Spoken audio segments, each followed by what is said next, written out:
It started on an ordinary Thursday morning. The kind of morning where I juggle getting the kids ready for school while dodging spilled cereal and hunting down mismatched socks.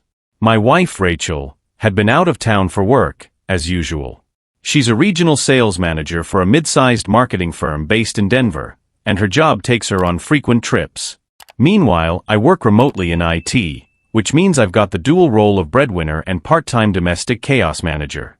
At 7:30 a.m., just as I was shooing my son Ethan, 8, and daughter Lily, 6, out the door, the phone rang. It wasn't a number I recognized. I hesitated, but picked it up. "Hello." I answered, distracted. "Jason, it's me," Rachel said on the other end, her voice strained. Odd. We'd spoken last night. What could she possibly want now? "What's up?" I asked. "My purse was stolen last night," she said, her words rushed. "I need you to cancel our credit cards right away. I've already spoken to Joy, my boss, and she's having a new company Amex overnight to me. But I'm in a bit of a bind here." "Wait, stolen?" I asked, my tone skeptical. Rachel is meticulous, obsessively so. Losing a purse is wildly out of character. "Yes," she replied, sighing. "I was in the hotel lobby grabbing a newspaper. I put it down on the counter for 1 second, and when I turned around, it was gone." Her explanation sounded plausible enough, but something didn't sit right. Still, I shrugged it off, because what else could I do? Life doesn't give you a pause button when you're trying to get 2 kids out the door. "I'll handle it," I said, already dreading the hour I'd have to spend on the phone with our credit card company. "How much was in the purse?" "Only about $200 in cash," she replied. "The rest was just cards and my ID. Thankfully, I had most of my makeup and presentation materials upstairs in my room." She kept talking, explaining how the hotel staff was supposedly searching for her purse in nearby garbage bins. My gut gave a twinge, but I brushed it off. At the end of the day, I trusted her. Or at least, I thought I did. Fast forward 6 weeks. Life had fallen back into its regular rhythm, or so I thought. That morning, while hunting for our home insurance policy in Rachel's filing cabinet, I stumbled across something unexpected, a stack of statements from her investment account. Now, Rachel's always been private about this account. It's where she put her inheritance after her parents passed away a few years ago. I respected her space, but curiosity got the better of me. A glance at the statement told me the account was doing well, sitting at over $400,000. Then I noticed it, a $3,000 withdrawal made around the same time her purse was supposedly stolen. It was a check made out to a jewelry store in Austin, the same city she'd been traveling to during that trip. Odd. Rachel hadn't mentioned buying anything. My birthday had passed months ago, and she hadn't been shopping for anyone else's special occasion as far as I knew. My mind wandered, until a darker thought took hold. Trying to dismiss my unease, I pulled up the jewelry store's website and dialed their number. A cheerful sales associate answered. I explained I was inquiring about a purchase made by my wife and mentioned the date on the check.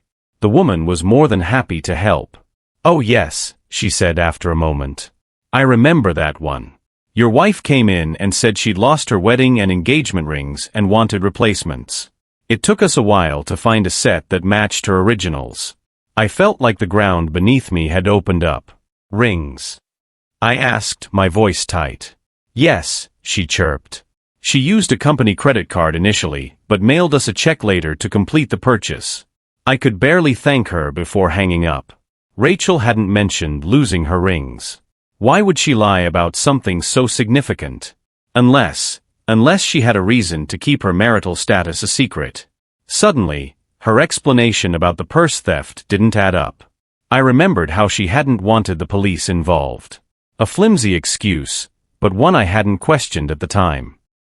By the time I hung up the phone, my mind was spinning like a bad late-night infomercial. Rachel replaced her wedding rings, rings she never told me were missing. Why would she take them off in the first place? And why keep it a secret?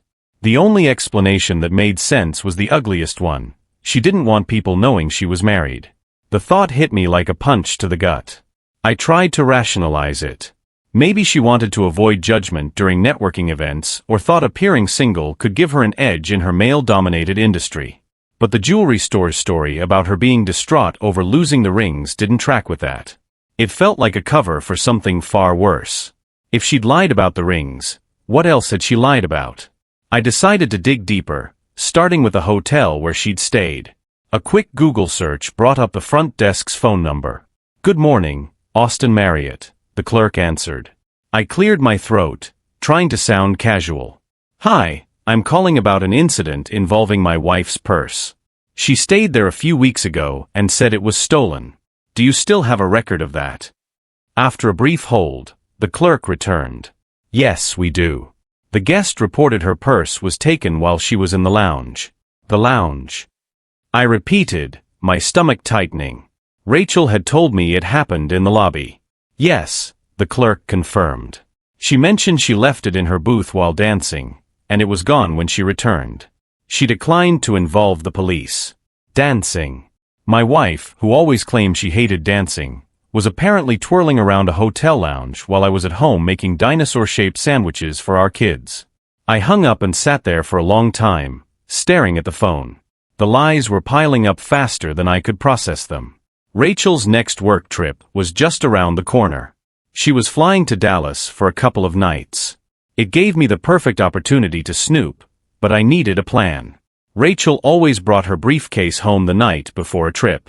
She packed her business papers, laptop, and materials for presentations, but if she was hiding something, like condoms, that's where they'd be. The night before her trip, Rachel pulled into the garage as usual. She seemed in good spirits, humming while she unpacked her suitcase from the trunk. She didn't mention the briefcase, but I knew where to find it. "Hey," I said, grabbing her car keys off the counter. "Your front tire looks a little low.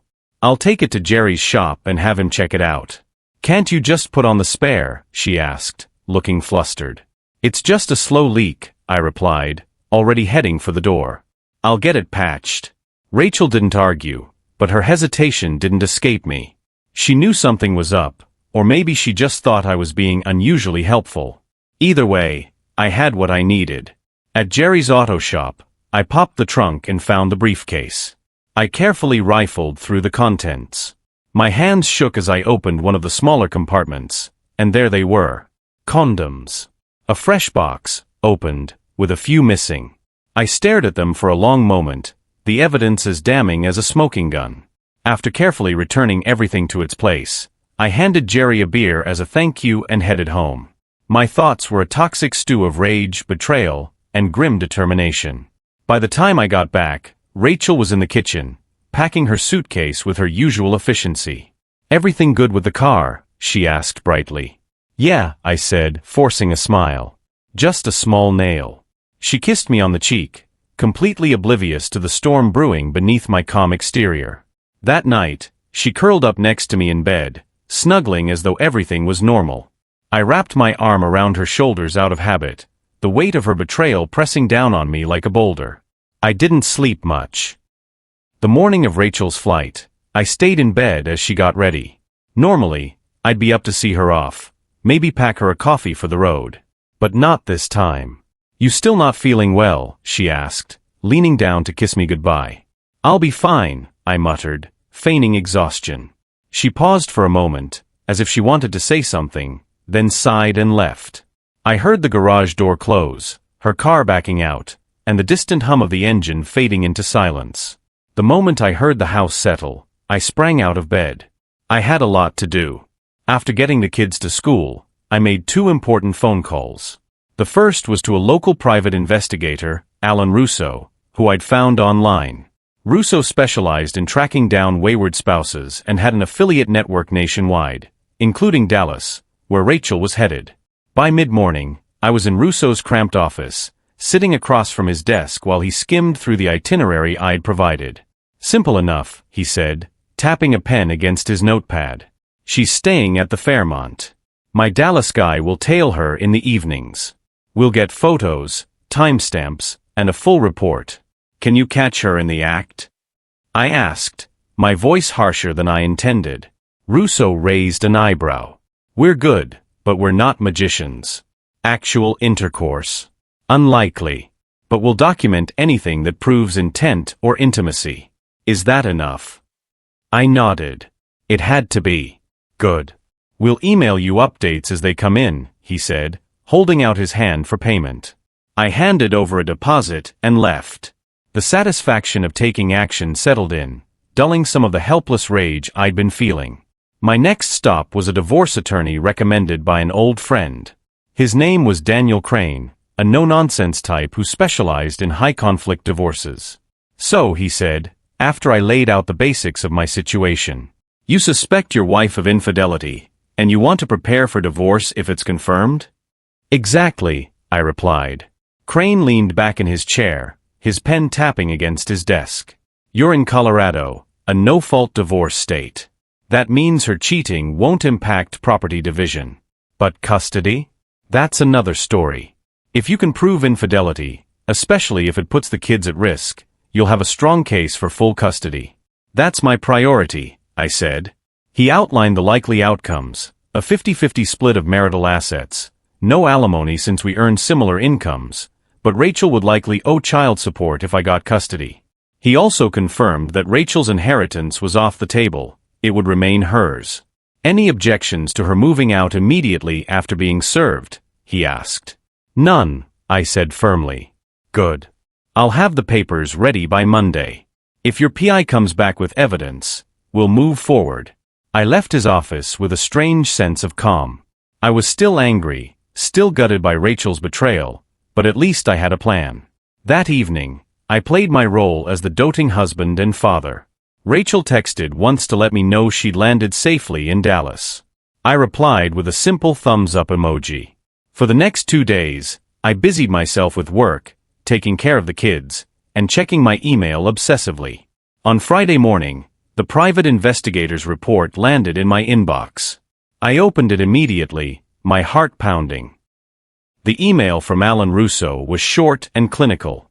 Jason. Attached are the photos, timestamps, and a written report from my investigator in Dallas. Let me know if you need anything else. A. Russo.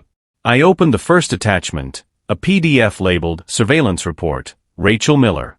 My hands were shaking, but I forced myself to focus. The report began with the investigator Marcus, picking up Rachel's trail at 6:15 p.m. in the lobby of the Fairmont Dallas. She was easy to spot, wearing her company badge and wheeling the same navy suitcase I'd helped her pack 2 nights ago. 6:32 p.m., Marcus noted that she went to her room, number 412, where she stayed for just under an hour. A photo was attached, showing Rachel entering the elevator. She was still wearing her wedding ring. 7:40 p.m., she emerged from her room in a different outfit, the black cocktail dress I'd found hidden under her business clothes. She'd paired it with heels and a silver necklace I recognized from our 10th wedding anniversary. The wedding ring? Nowhere to be seen. The photo of her stepping into the elevator was Exhibit A. The report continued. 8:05 p.m., Rachel entered the hotel's lounge, ordered a glass of wine, and settled into a seat at the bar. Within minutes, a man approached her, a clean-cut guy in his early 40s, wearing business attire. They chatted briefly, then moved to a booth near the dance floor. 8:47 p.m., the report noted multiple instances of physical intimacy, light touches, hand-holding, and eventually kissing. A photo marked Exhibit B showed the man leaning in close, his hand on her thigh, while Rachel smiled like a love-struck teenager. 9:20 p.m., after more drinks and dancing, Rachel and the man left the lounge together and took the elevator to her floor. Exhibit C showed them standing close, his hand on the small of her back. 9:27 p.m., they entered her room. The report didn't stop there. 7:15 p.m., Thursday, Rachel repeated her performance, this time with a different man. The investigator noted she wore a similar outfit, another slinky dress I'd never seen, and again she didn't take the ring. The second man wasn't as polished as the first. He had a casual look, jeans and a leather jacket. But the dynamic was the same. Drinks at the bar, whispered conversations in a booth, and by 9:10 p.m., an elevator ride to her room. Exhibit D showed him holding her waist as they exited the elevator. 11:38 p.m., he left the room, his hair disheveled and his shirt untucked. The final photo captured him walking through the lobby, a satisfied smirk plastered across his face. By the time I finished reading the report, I felt like I'd been gutted. My wife, the mother of my children, the woman I'd built my life around, was treating these trips like auditions for an adult dating app. I stared at the photos, my anger growing with each one. Rachel's carefree smile in Exhibit A. The too close embrace in Exhibit B. And worst of all, the way she looked at each of those men like they were the center of her universe. It wasn't just the infidelity. It was the way she so effortlessly juggled the two lives, devoted mom and suburban wife at home, uninhibited flirt on the road. I closed my laptop and sat in silence for a long time. I called Russo immediately. "Got the report," I said. "Thank you. It's exactly what I needed."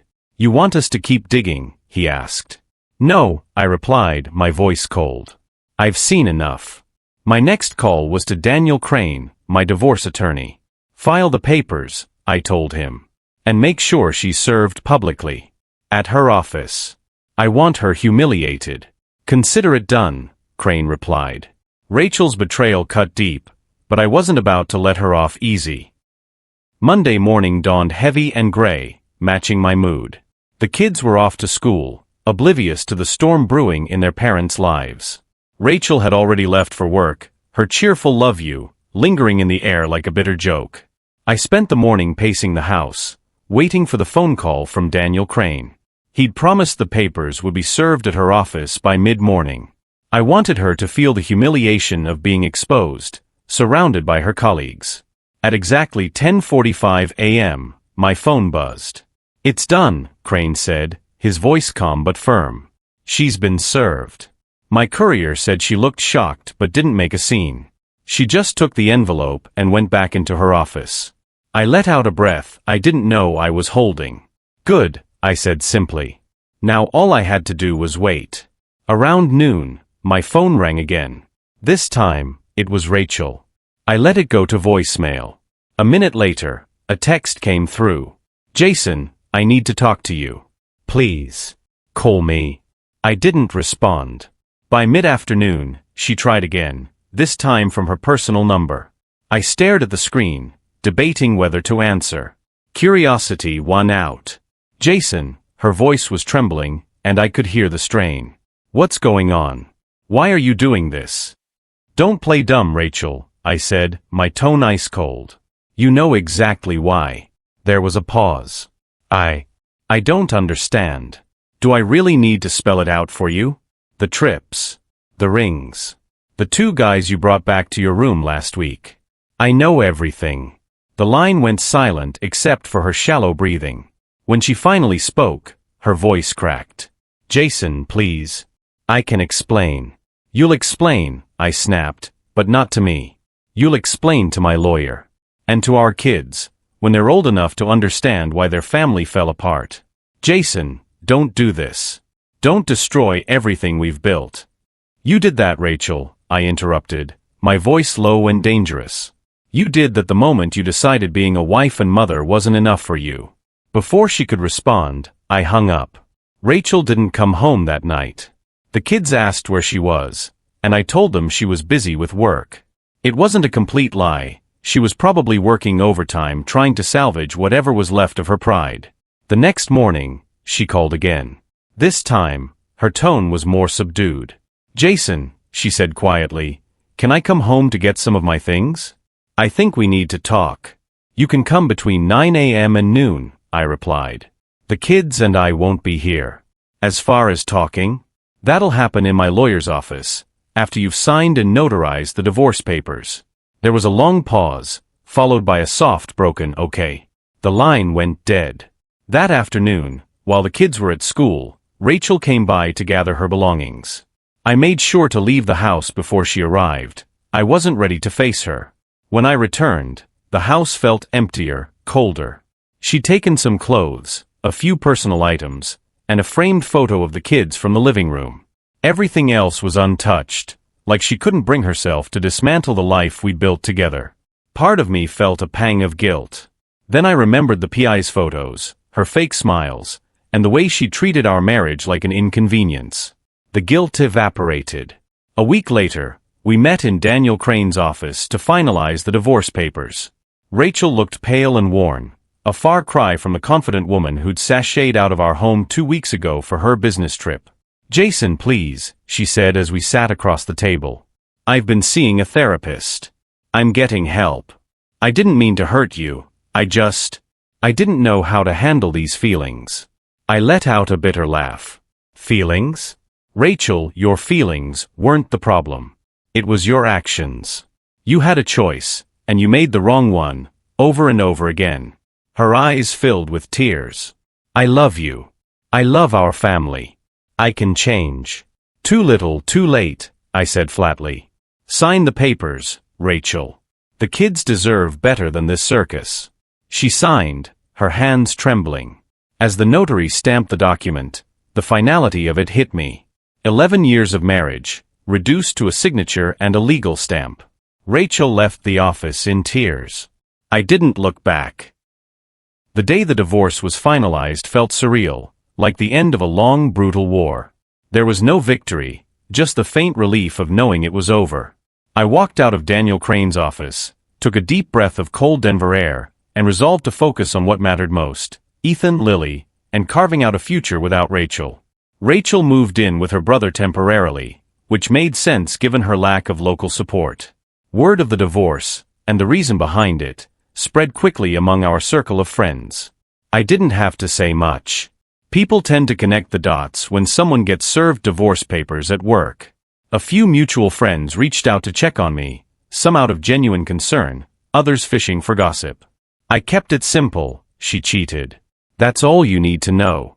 When Joy, Rachel's boss, found out about her extracurricular activities, he started asking about these business expenses. By the time the dust settled, Rachel was quietly moved to a desk job that didn't involve travel.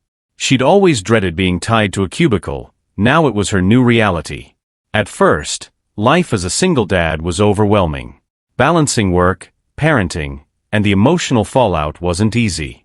Ethan and Lily had questions, of course. I told them the truth in a way they could understand. Mom and Dad couldn't stay married, but we both love you very much. They missed Rachel, especially in the beginning. I made sure they had plenty of time with her, even though the thought of her playing the perfect mom after what she'd done made me sick. But the kids didn't need my bitterness. They needed stability. That didn't mean I went easy on her. I insisted on full custody, and thanks to Crane's meticulous work, the judge agreed. Rachel got visitation, but she knew better than to push for more. Despite the chaos, there were bright spots. My parents came to visit more often, eager to help with the kids. Even my brother Matt, who'd always been the fun uncle, stepped up. But the biggest surprise came a few months later when I reconnected with an old acquaintance, Sarah. She'd gone through her own messy divorce after catching her husband cheating, and we bonded over the shared experience. Sarah wasn't just kind and empathetic, she was no-nonsense, fiercely loyal, and completely disinterested in games. The kids loved her from the start, and for the first time in months, I felt something I thought was long gone: hope. Rachel made one last attempt to salvage what was left of our relationship about 6 months after the divorce. She called me out of the blue, her voice soft and hesitant. "Jason, I wanted to say I'm sorry. For everything. I know I ruined our family, and I'll regret it for the rest of my life." I stayed silent, letting her words hang in the air. "I've been seeing a therapist," she continued. "He says I have issues. Impulse control or something. I know that doesn't excuse what I did, but I want you to know I'm trying to be better." I sighed. "Rachel, I hope you do get better, for your sake and the kids. But that doesn't change what's done. You made your choices, and now we're living with the consequences." She started crying softly, but I didn't feel pity. Not anymore. "Take care of yourself, Rachel," I said, then hung up. It's been a year now. Life isn't perfect, but it's better. I'm seeing Sarah regularly, and while I'm not rushing into anything, I can see a future with her. She's honest, straightforward, and everything Rachel wasn't. As for Rachel, I hear through the grapevine that she's dating again. Part of me wants to warn her new guy, but I decide against it. He'll figure it out eventually, just like I did. My focus is on Ethan and Lily, who've adjusted better than I could have hoped. They're happy, healthy, and thriving, which is all I could ask for. As for me, I've learned that betrayal doesn't define you, it just forces you to redefine what matters. And right now, that's my kids, my peace, and maybe a future with someone who deserves it.